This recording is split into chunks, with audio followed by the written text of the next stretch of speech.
ఈసారి బాయ్కాట్ చేస్తుంది దీన్ని అని చెప్తున్నారు, వాస్తవం ఉందా దానిలో?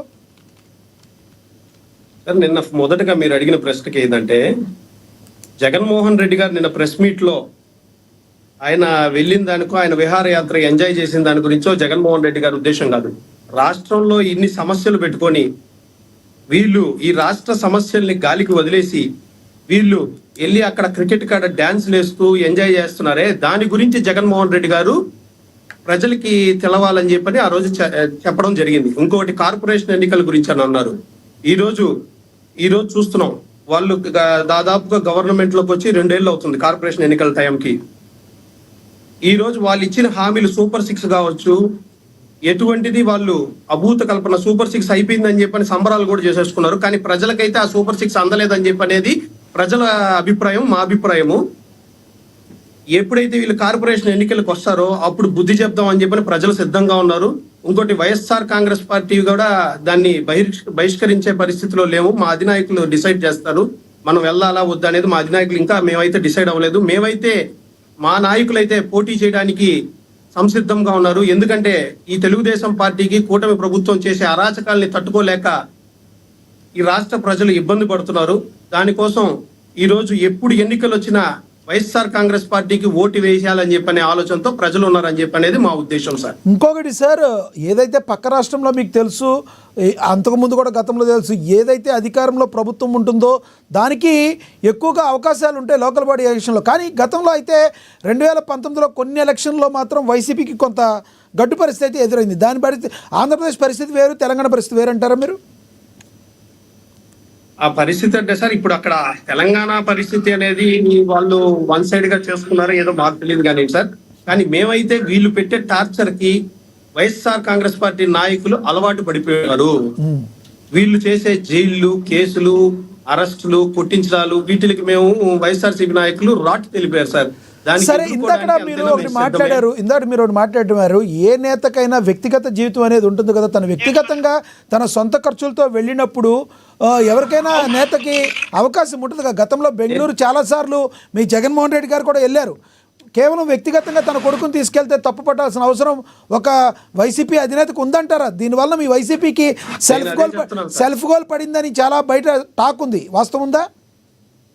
లేదు, జగన్మోహన్ రెడ్డి గారు వెళ్ళిన దాని గురించి ఏంటంటే సార్, రాష్ట్ర ముఖ్యమంత్రి స్థానంలో ఉండి తన బాధ్యత నిర్వర్తించి పేదలకి, మధ్యతరగతి వాళ్ళకి సంక్షేమ పథకాలు కావచ్చు, అభివృద్ధి పరంగా కావచ్చు, అన్ని ఏర్పాటు చేసి ఆయన వ్యక్తిగత జీవితాన్ని చూడడం జరిగింది సార్. ఇక్కడ రాష్ట్రంలో కల్తీ లడ్డు అనే ఒక అంశాన్ని వదిలేసి ఒక హిందూ మనోభావాల్ని దెబ్బతీసి ఎన్నో సమస్యలు, దానికి సంబంధించి ముఖ్యమంత్రి గారు చంద్రబాబు గారు ఉన్నారు, వెళ్ళింది చంద్రబాబు గారు కాదుగా. వీరు ఆడ ఎంజాయ్ చేసే దాన్ని పరిస్థితిని బట్టి జగన్మోహన్ రెడ్డి గారు తెలపడం జరిగింది సార్. ఆ లెక్కొస్తే ఇక్కడ ఇన్ని సమస్యలు ఉంటే వదిలి వెళ్ళడం అని అడగాలి. నెక్స్ట్ నెంబర్ 1, మీరు అడిగిందే నిజమైతే ముఖ్యమంత్రి ఇప్పుడు నారా లోకేష్ గారు కాదు, అప్పుడే నారా లోకేష్ గారు ముఖ్యమంత్రిగా మీరు ఫీల్ అవుతున్నారా? చంద్రబాబు నాయుడు గారు ఫీల్ అవుతున్నారు కదా సార్. మేము చేసుకోవాలి, ఆయన్ని ముఖ్యమంత్రిగా చేసుకోవాలని చెప్పి చంద్రబాబు నాయుడు గారు అభిప్రాయం మీకు చెప్పారా? Sir 1 minute sir. Yes right. Kishan గారు, మీ అభిప్రాయం అయితే అర్థమైంది. మీరేమంటారు చెప్పండి. మీరేదో కొంచెం అక్కడేదో బిజీ ఉన్నట్టు, ఏంటి మీ ఉద్దేశం ఏంటి? మీరు చెప్పదలుచుకుంది మీరు చెప్పేయండి. వాయిస్ మీరు స్ట్రక్ అయినట్టున్నారు, మళ్ళీ మాట్లాడతాం మీతో. మనతోటి జనసేన నేత తిరుత్తని వేణుగోపాల్ గారు ఉన్నారు. వేణుగోపాల్ గారితో మాట్లాడదాం. వేణుగోపాల్ గారు నమస్తే అండి. నమస్తే లక్ష్మీనాథ్ గారు. వేణుగోపాల్ గారు, ఎలా చూడాలి గడిచిన ఏదైతే జగన్మోహన్ రెడ్డి గారి ప్రెస్ మీట్ ఏదైతే ఉందో నిన్న జరిగిందని ఏ రకంగా చూస్తారు? అలాగే లోకల్ బాడీ ఎలక్షన్లో వైసీపీ పార్టీ పోటీ చేస్తుందా? పోటీ చేస్తే ఎంత మేరకు సక్సెస్ అయ్యే అవకాశం ఉందంటే ఏం చెప్తారు?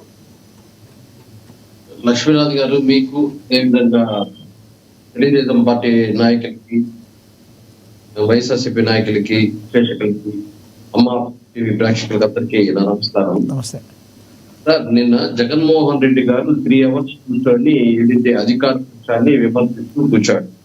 దాంట్లో ఒకటి సూపర్ 6 గురించి మాట్లాడడం జరిగింది.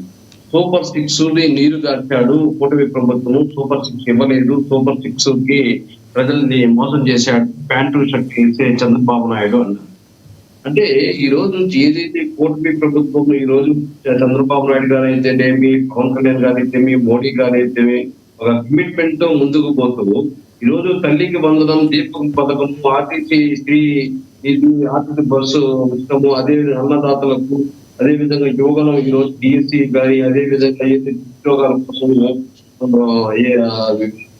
నిరుద్యోగుల సమస్య తీర్చాలని ఇలాంటి కార్యక్రమాలు చేస్తుంటే ఏదో ఒక సూపర్ సిక్స్ ఆడబెట్టండి ఒకటి పూర్తిగా ఇంకా సాధ్యం లేదు. ఈ రోజు రాష్ట్రంలో ఏ విధంగా ఆర్థిక పరిస్థితులు ఉంది, గత ప్రభుత్వాలు చేసిన పాపాల వల్ల ఏదైతే రాష్ట్రం అప్పుల పాలైపోయిందో దానికి వడ్డీలు కట్టుకుంటూ, అదే విధంగా ఏదైతే ఉద్యోగాలు జీతాలు ఇచ్చుకుంటూ వచ్చే ఆదాయం సరిపోతూ మిగిలిన సంక్షేమం కానీ ఇంకొకటి చేయాలంటే అప్పులు చేసుకుంటూ ముందుకు పోతాం ప్రభుత్వం.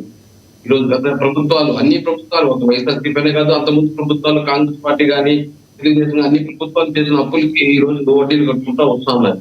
అలాంటప్పుడు అన్ని సూపర్ సిక్స్ అన్ని ఇస్తూ ఏదో ఆడబిడ్డ మీద ఒకటి ఇవ్వడానికి ప్యాంటు షర్ట్ వేయాలి చంద్రబాబు నాయుడికి అన్నట్టు. మరి జగన్మోహన్ రెడ్డి గారికి ఏమేయాలి? జగన్మోహన్ రెడ్డి ఇచ్చిన హామీలు ఏం నెరవేర్చారు? మరి 151 సీట్లు వచ్చిన జగన్మోహన్ రెడ్డికి 11 సీట్లు ఎందుకు వచ్చింది? 51% సీట్లు వచ్చిన జగన్మోహన్ రెడ్డికి ఎందుకు 11 సీట్లు వచ్చింది? ఆ రోజు నేను వారంలోనే సిపిఎస్ రద్దు చేస్తాను అని చెప్పి వాగ్దానం ఇచ్చాడే, మరి జగన్మోహన్ రెడ్డి గారు ఆ వాగ్దాన్ని నెరవేర్చుకోలేకపోయాడు. ఆర్థిక పరిస్థితి ఇబ్బందుల వల్లే దాన్ని నెరవేర్చుకోలేకపోయాడు. వాస్తవాలు మాట్లాడాలి ఇక్కడ. ఏదో రాజకీయాలు చేస్తూ ప్రతి ఒక్క దానికి అబద్ధానికి ప్యాంట్ షర్ట్ వేస్తే చంద్రబాబు నాయుడు దానికి కాపు కాస్తున్నాడు పవన్ కళ్యాణ్ విమర్శించడం కాదు. నువ్వు సిపిఎస్ కూడా ఆర్థికంగా ముడిపడి ఉండాలి, చాలా రాష్ట్రానికి ఇబ్బంది పడుతుందనే కదా ఆ రోజు వెనకడుగు వేశావు. అదే విధంగా పూర్తిగా మద్య నిషేధం అన్నావు. ఈ రోజు రెవెన్యూ అత్యధికంగా లెక్కల ద్వారా వచ్చింది కాబట్టి పూర్తిగా మద్య నిషేధం చేయలేకపోయారు. అదే విధంగా ప్రతి సంవత్సరం జనవరి 1 ఉద్యోగస్తులు క్యాలెండర్ ఇస్తానన్నావు, మరి ఇచ్చావా? ప్రత్యేక హోదా గురించి ఏమైనా మాట్లాడినావా?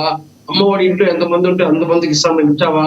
జలయజ్ఞం ప్రాజెక్టు 5 సంవత్సరాలు ఒక ప్రాజెక్టు పూర్తి చేసావా? కేంద్రం ఇచ్చిన 8,000 కోట్లకు పక్కదారి పట్టించావు కానీ కనీసం షట్టర్లకు గ్రీజ్ అన్నా వేసావా? ఇలా చెప్పుకుంటూ పోతే చాలా సవాళ్ళు ఉన్నాయి. ఏదైతే రాజధాని అమరావతి నీరు కాచావు, ఈ పక్క విశాఖపట్నం అన్నావు, ఈ పక్క కర్నూలు అన్నావు, ఏది అభివృద్ధి చేయకుండా. ఎందుకంటే నిధులు లేవు.